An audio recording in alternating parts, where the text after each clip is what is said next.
जय हिंद सभी को बेटा। सबसे पहले तो आप सभी का हार्दिक अभिनंदन और स्वागत। और बीए सेमेस्टर सिक्स में जो है हिस्ट्री के कुछ टॉपिक्स, एक चीज़ का आप लोग विशेष ध्यान रखना है इसमें। कंटेम्प्ररी जो भारत होता है यानी समसामयिक जो भारत होता है, एक पेपर का नाम तो ये है, एक चॉइस जो है cultural and heritage of Bharat की है, और एक जो है ancient civilisation of the world की है। तो ये तीन चीज़ें हैं। अब इसमें हम लोग जैसे जैसे आगे बढ़ते हैं आप लोग देख पाएंगे ज़्यादातर बच्चों ने जो है कंटेम्प्ररी भारत भरा है 1947 से लेकर 2000 तक। तो मैं इसी के ऊपर चर्चा करूंगा। बाकी बच्चे अपने अकॉर्डिंग पढ़ें, क्योंकि ज़्यादातर बच्चे, मुझे लगता है कि 95% बच्चे जो हैं कंटेम्प्ररी भारत वाला पेपर ही इन्होंने फिल किया होगा। समसामयिक भारत की हम लोग बात करते हैं। देखिए सेक्शन ए और सेक्शन बी, देख यहाँ पर 10-10 नंबर के दो क्वेश्चन हैं, सॉरी 2-2 नंबर के 10 क्वेश्चन हैं, 20 नंबर के आएंगे, और 16-16 नंबर के 5 क्वेश्चन हैं। तो दो सेक्शन में यहाँ पर अवेलेबल है। इस चीज़ का आप लोग विशेष ध्यान रखना। कोर्स टाइटल जो है ये आप लोग यहाँ पर देख पा रहे हो बहुत स्पष्ट तौर पर। यूनिट 1 की हम लोग बात करें, देखिए बेसिकली ये आज़ादी के बाद की बात है, आज़ादी से लेकर उसके बाद की।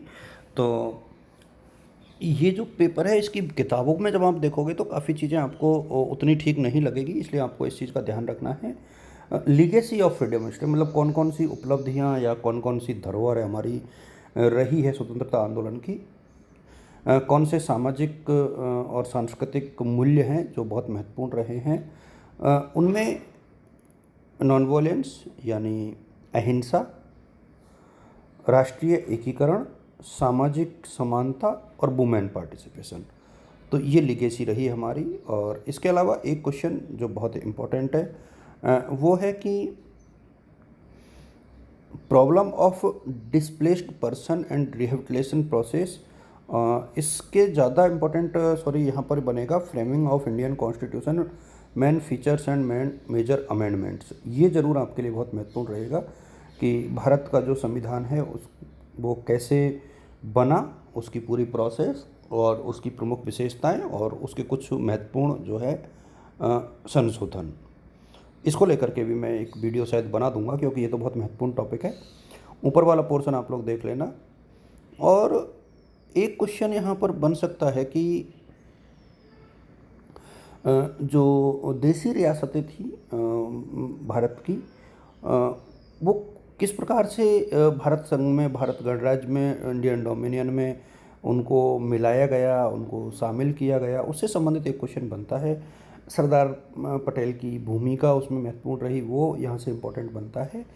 तो ये क्वेश्चन यहाँ से बन पाएगा।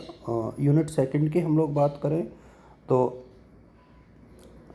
एग्रियन रिफॉर्म्स एंड भूदान मूवमेंट है यहाँ पर। इसके अलावा जो ज़्यादा इम्पोर्टेंट चीज़ है वो क्या है, भारत में जो है कृषि सुधार और भूदान आंदोलन और नियोजित अर्थव्यवस्था। एक क्वेश्चन तो यहाँ से ये बनता है। एक क्वेश्चन यहाँ पर बनता है नियोजन से संबंधित प्रोग्राम एंड उनकी प्रोग्रेस क्या रही। हरित क्रांति के ऊपर तो शायद नहीं बनेगा, लेकिन राष्ट्रीयकरण, बैंकों का राष्ट्रीयकरण और प्रिवी पर्स जो है उनका एवोल्यूशन और उदारीकरण, ये थोड़ी मिक्स सी यूनिट है। एक वीडियो शायद मैं बनाऊंगा इसका। यूनिट थर्ड पे हम लोग चले तो भारत में जो है प्रमुख राजनीतिक दल और लोकतंत्र में उनकी भूमिका, एक क्वेश्चन तो ये है। और एक क्वेश्चन यहाँ से यही बनता है कि भारत में एक पार्टी के डोमिनेंस से लेकर के गठबंधन सरकार और फिर जो है दोबारा एक पार्टी की तरफ मूव होती हुई भारतीय पब्लिक, तो इसके ऊपर एक क्वेश्चन बनता है। और भारत की विदेश नीति के प्रमुख तत्व कौन कौन से हैं, ये क्वेश्चन यहाँ से महत्वपूर्ण है। यूनिट थर्ड की हम लोग बात करें, टॉपिक की मैं बात कर रहा हूँ। यूनिट 4 की तरफ हम लोग मूव करें तो चेंजिंग सोशल स्ट्रक्चर, यहाँ पर चैलेंजेज एंड प्रॉब्लम। देखो सामाजिक जो संरचना है उसकी चुनौतियाँ और उसकी समस्या, जिसमें पॉपुलेशन ग्रोथ। यहाँ पर देखिए चैलेंजेज और प्रॉब्लम कौन कौन सी हैं सोशल स्ट्रक्चर की, तो मेन तो पॉपुलेशन है, अनएम्प्लॉयमेंट है, पॉवर्टी है, सांप्रदायिक है, ये बहुत इम्पोर्टेंट है।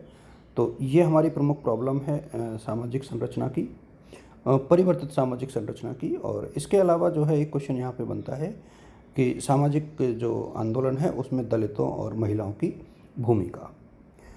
देन हम लोग बात करें यूनिट 4 की, तो progress and achievement in science and technology, ये आफ्टर 1407 की बात हो रही है।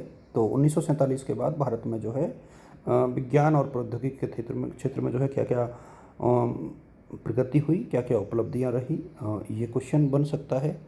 और एक क्वेश्चन ये बन सकता है कि भारत में जो है साहित्य और मास मीडिया का जो परिवर्तित होता एक प्रकार से ट्रेंड है, वो किस प्रकार से काम करता है। तो ये कुछ चीज़ें हैं मेरे सामने, आप लोग देख लेना। सज्जन पोसवाल मैम की बुक बहुत अच्छी है समसामयिक भारत की, यदि आप पढ़ना चाहें तो पढ़िए। आज़ादी के बाद का भारत बिपिन चंद्रा जी का बहुत अच्छा है, लेकिन थोड़ा सा टफ पड़ता है, तो ये भी आप लोग रीड कर सकते हैं। इसके अलावा ई पुस्तकालय है, आर्चिव्स है, इग्नू के नोट्स हैं, ये सारे अवेलेबल हैं, यहाँ से भी आप लोग इसको देख सकते हैं। मैं अभी भी कह रहा हूँ कि आप लोगों को मैपिंग, फ्लो चार्ट और डायग्राम का यूज़ करना है यदि आपको बैक से बचना है तो। Thank you so much.